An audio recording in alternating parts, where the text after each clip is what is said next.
Gauss forward formula के लिए हमारे पास जो x की एंट्री दी गई होगी आर्गुमेंट और उसकी एंट्री जो y दी गई होगी, उसी हिसाब से हम लोग जो है फार्मूला का यूज करेंगे। फार्मूला हमारे पास अगर मान लिया यूज करना है गॉस फॉरवर्ड डिफरेंस वाला, गॉस फॉरवर्ड सेंट्रल इंटरपोलेशन वाला यूज करना है, तो हमारे पास एक नया टर्म u या इसे हम लोग p कहते थे वो होगा। तो u की वैल्यू या p की वैल्यू जो होती थी x minus x zero upon h वही होगी, चाहे हम इसे p के टर्म में याद करें चाहे हम इसे u के टर्म में याद करें। अगर हमने u यहाँ मान लिया है तो हमारे पास u की वैल्यू है x minus x zero upon h, और जो u होता है हमारे पास u की जो वैल्यू होती है वो हम लोग जो है अपने जो कोफिशिएंट होते हैं x और y के साथ उनको भी जो है मानते हैं। ठीक इसे मान लिया हमारे पास जीरो शुरू होगा, ऊपर -1 -2 -3, नीचे 1 2 3, ये सारी जो है u की वैल्यू होती है। इसी के रिलेटिव जो है हमारे पास y0, y-1, y-2, y-3, y1, y2, y3 आते हैं। तो हम लोग u को जो है यहाँ पे इस तरह से जो है डिफाइन या एस्टिमेशन में रखते हैं कि क्या हमने माना है, क्या हमें करना है। ठीक, और u का यहाँ से जो है एग्जैक्ट कैलकुलेशन होता है। एग्जैक्ट कैलकुलेशन में हमारे पास u इक्वल टू दिया गया है x, और जिसको हमने x0 माना है उन दोनों का डिफरेंस अपॉन h, जो x के टेबल में पर्टिकुलर दो वैल्यू या किन्हीं दो वैल्यूओं का डिफरेंस होता है। हर वैल्यू यहाँ क्या होती है, constant. Gauss forward difference table, Gauss forward table जो बनती है सेंट्रल डिफरेंस इंटरपोलेशन में, वहाँ पे जो है इंटरवल क्या होता है, सेम होता है। तो अब यहाँ पे लास्ट जो हमारे पास जनरल टर्म ये दिया गया है, इसमें k की वैल्यू से हम लोग जान सकते हैं कि अगला टर्म क्या होगा। मान लिया हमारे पास यहाँ तक हमने फार्मूला लिखा u+1 C4। अब हमारे पास C4 के बाद हमारे पास क्या आएगा, C5 आएगा। तो C5 जो हमें करना पड़ेगा, तो उस टाइम पे हमारे पास जो है k की वैल्यू क्या होगी ये देखना पड़ेगा। k की वैल्यू डालने के लिए हम लोग क्या डालें कि जो है हमारे पास अगर टर्म आ जाए। तो यहाँ देखो ये y0 है, ये y1 -1 है, ये y-1 है, फिर ये y-2 है। फिर अगला जो है -2 डालने पे हमारे पास k की वैल्यू आएगी -2। तो यहाँ पे हमारे पास जो है ये जनरलाइज हम भी नहीं करेंगे, ये फार्मूला हम लोग देख लेते हैं, अपने आप समझ लेंगे आगे क्या है क्या नहीं है। कोई क्वेश्चन आएगा तो उसमें अपने आप जो है इसको समझेंगे। तो ये यूज द फार्मूला होगा, उस फार्मूले में ये वैल्यूज क्या होती है उसको देखना होगा। अब हम लोग इसी फार्मूले पे जो है क्वेश्चन करते हैं। क्वेश्चन हमारे पास जो है सिंपल सा कोई क्वेश्चन है।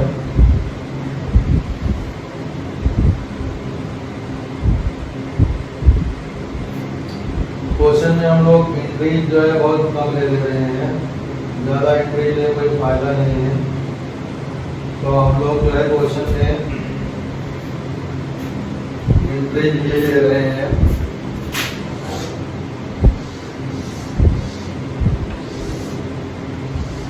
कि x है या y है। तो हम लोग 20, 24, 28, 20, 24, 28 और 20, 24, 28 और 32 ये इंक्रीज ले रहे हैं। और इनके आर्गुमेंट जो ले लिया है, इनकी आर्गुमेंट जो लेने के बाद इनकी वैल्यू जो है 40, 32,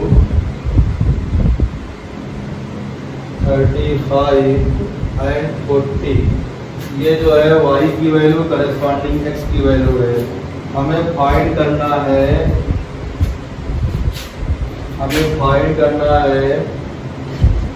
f 25 की वैल्यू फाइंड करनी है। फाइंड f 25 या y 25, f 25 या y 25 हमें क्या करना है, निकालना है।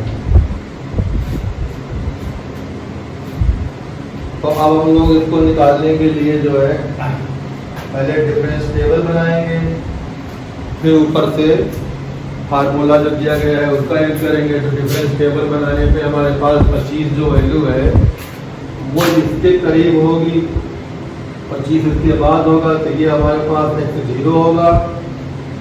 तो हमारे पास देखो x0 की वैल्यू 24 हो गई, x-1 की वैल्यू 20 हो गई, x1 की वैल्यू 28 हो गई, x2 की वैल्यू 32 हो गई, y-1 की वैल्यू 14 हो गई और y0 की वैल्यू हो गई 32, y-1 की वैल्यू हो गई 35, y1 की वैल्यू और y2 की वैल्यू हो गई 40 और हमारे पास x0 की जो वैल्यू आ गई, x की वैल्यू आ गई है 25। तो ये क्वेश्चन से जो डेटा हमें जरूरत थे उसको हमने जो है शॉर्ट लिस्ट कर लिया। अब सेंट्रल डिफरेंस टेबल बनानी है, तो सेंट्रल डिफरेंस टेबल में यहाँ x की वैल्यू डाल देते हैं। तो हमारे पास क्या क्या है, देखो 20 और 24 और 28 और 32। तो ये हमारे पास सेंट्रल डिफरेंस टेबल में 4 आर्गुमेंट की टेबल बनानी है। छोटा सा क्वेश्चन होगा। ये y है, अब ये हमारे पास क्या है, x0 है। तो ये हमारे पास जो है x0 यहाँ हम लोग लिख दे रहे हैं। इसका करस्पॉन्डिंग y0 की वैल्यू कितनी है, 32 और यहाँ कितनी वैल्यू है 35, यहाँ कितनी वैल्यू है 40। ऊपर हमारे पास कितना है 14। अब फॉरवर्ड डिफरेंस टेबल बनाएंगे तो हमारे पास फर्स्ट डिफरेंस जो आएगा वो आएगा, ये हमारे पास जो है इसके बीच में आएगा। तो इसकी वैल्यू आएगी -1। -1 की वैल्यू दिस माइनस दिस होगी। तो 32 माइनस 14, 32 में से 10 गया 22, 22 में से 2 गया 20, 20 में से 2 गया 18। तो ये हमारे पास हो जाएगा 18। अच्छा, इन दोनों का डिफरेंस करेंगे, 35 माइनस 32, तो ये हमारे पास कहलाएगा y0। तो ये 35 माइनस 32 3 हो जाएगा। ये वैल्यू हमारे पास कहलाएगी y1, जिसकी वैल्यू हो जाएगी 40 माइनस 35 तो 5। तो ये हमारे पास फर्स्ट डिफरेंस टेबल में जो है 3 एंट्रीज जो है वो एंट्रीज आ गई इस तरह से।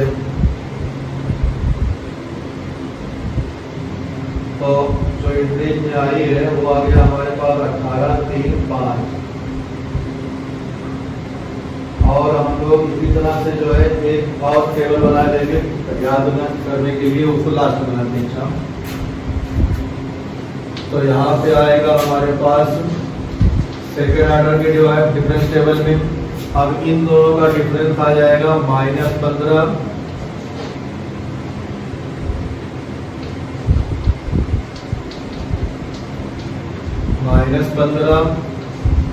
और यहाँ से बनाएंगे y0 की वैल्यू आएगी +2। अब हमारे पास जो है ये फार्मूला हमने यहाँ से हटा दिया, ऊपर ही तक इसको रखा है। अब जो है थर्ड डिफरेंस टेबल जो बनाएंगे तो उसमें हमारे पास सिर्फ यही वैल्यू आएगी। तो ये आएगी y-1। तो y-1 की जो वैल्यू आएगी ये हमारे पास आएगी 2 + 15 तो 17 हो जाएगी। और एक टेबल और हम बनाते हैं, इसको शुरू में बना सकते हैं u इक्वल टू, तो ये हमारे पास -1 0 1 और 2। ये जो है टेबल इम्पॉर्टेंट होती है, इससे लगता है कि जो वैल्यूज हमारे पास है वो कौन कौन सी है। ये टेबल हमारे पास जो बनी है इससे ये तो होता है कि हमारे पास रिलेटिव वैल्यू जो है कौन कौन सी आ रही है। तो रिलेटिव वैल्यू जो आएगी यहाँ पे वो -1 के टॉप वाली सब आएगी, नीचे वाली 2 की आएगी, तो 2 इसमें सब में है ही नहीं है, ठीक। 2 किसी में नहीं होगा, फिर 1 होगा, फिर 0 होगा, फिर -1, इस तरह से निकलेगा। अब हमारे पास जो है कैलकुलेशन के हिसाब से जो जो वैल्यू चाहिए वो हम लोग देख ले रहे हैं। पहले हमें y0 की जरूरत पड़ती है, वो ले लेंगे। p निकालना होता है, तो p निकालने पहले तो p जब निकालेंगे तो p की वैल्यू या u की वैल्यू होती है, क्या होती है, जो इक्वल टू होता है हमारे पास x माइनस x0। तो x कितना दिया है इन्होंने, 25 दिया है, 25 माइनस 24 अपॉन डिफरेंस कंसेक्यूटिव दो नंबरों का x में डिफरेंस कितना है, 4 यूनिट का। तो 4 से डिवाइड करेंगे यहाँ पे, तो हमारे पास ये हो जाएगा 0.25। अब हम लोग जो है अपने फार्मूले को यूज कर सकते हैं। जब फार्मूला हम लोग को लगाना होगा तो उस फार्मूले के लिए हमारे पास नीचे की है स्पेस किसी काम का नहीं है, तो इसको हम लोग जो है इस तरह से इसको मान सकते हैं। अब ऊपर जो फार्मूला है उस फार्मूले को यूज करो। देखो फार्मूला हमारे पास क्या है, uy, तो हमारे पास f 25 की जो वैल्यू आ रही है y0 प्लस u कितना रखेंगे हम लोग, जो रखेंगे यही वाला u रखेंगे 0.25। तो पहले हम u के टर्म में लिख लें, तो हमारे पास uc1, ठीक, forward difference of y0 plus uc2, forward difference of second order of y minus 1 plus u+1 और c3, forward difference of third order of y-1। आगे -2 है तो आगे हमें टेबल की जरूरत ही नहीं पड़ेगी, इतने तक हमें लिखना है। तो इन वैल्यूज को यहाँ पे रखो, y0 की वैल्यू कितना है 32। अब उसके बाद हमारे पास uc1 की वैल्यू u होती है और फर्स्ट डिवाइडेड डिफरेंस y0 की वैल्यू कितनी आई, देखो y0 की वैल्यू आई है 3 प्लस yc2, तो uc2 हो जाएगा u और u-1 upon 2 first forward difference second order of y-1, तो हो जाएगा ये हमारे पास -15 प्लस u+1, तो u+1 c3, तो हमारे पास एक आएगा u+1, दूसरा आएगा u, फिर आएगा u-1 और नीचे आएगा फैक्टोरियल 3, मतलब हो गया 6 और third order of forward difference of third order of y-1, तो इसकी वैल्यू आएगी 17। आगे वैल्यू हमें लिखनी नहीं है। तो उसके बाद हम लोग जो है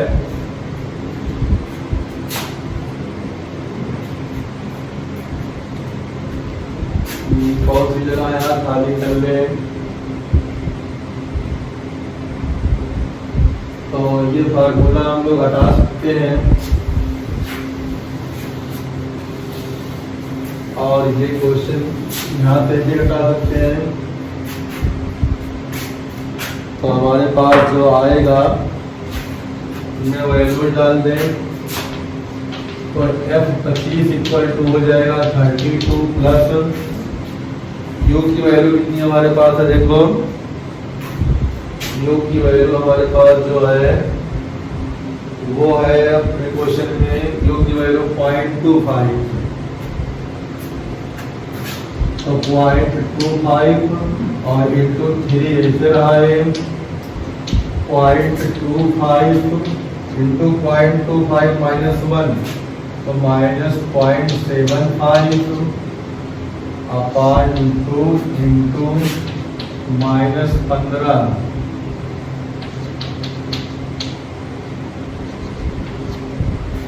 प्लस यहाँ पे हो जाएगा 1.25 into 0.25 into minus 0.75 into 17 upon 6। तो ये वैल्यूज है, इन वैल्यूज को जो है हम लोग सॉल्व करेंगे।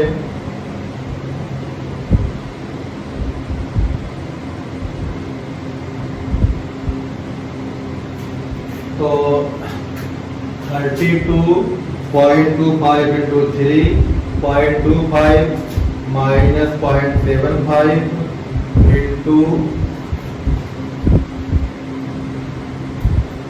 Minus 15 upon 2 plus 1.25 into 0.25 into minus 0.75 into 17 upon 6। तो इनकी वैल्यू अगले लाइन पे जब करेंगे हमारे पास तो हमारे पास आ जाएगा 32 प्लस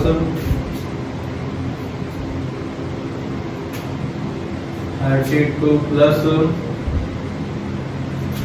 यहाँ पे कुछ वैल्यू पॉजिटिव आएगी, ये भी वैल्यू पॉजिटिव हो जाएगी और ये वैल्यू निगेटिव हो जाएगी। तो हमारे पास यहाँ से जो है मिलेगा, तो आंसर जो मिलना है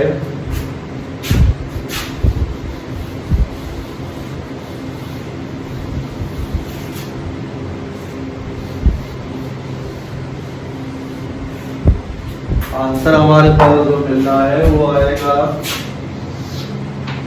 F25 इक्वल टू 32 से बड़ा ही आएगा, 32 प्लस समथिंग करने से मिल रहा है हमारे पास 33.49 जिसको रफली हम लोग मान लेंगे 33।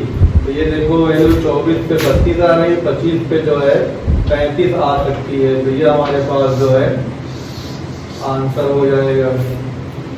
तो Newton's Gauss forward central interpolation वाले फार्मूला लगा के हमने एक छोटे से टेबल को देखा और फार्मूला सीखा था। अब इसी तरह से हम लोग जो है कोई बड़ा क्वेश्चन देखेंगे। बड़ा क्वेश्चन जब देखना होगा तो उसमें जो है कई वैल्यू आएगी। अब ये हो गया हमारे पास गॉस फॉरवर्ड इंटरपोलेशन के लिए। अब जो है दूसरा हम दूसरे में वीडियो में देखते हैं क्या है क्या नहीं है।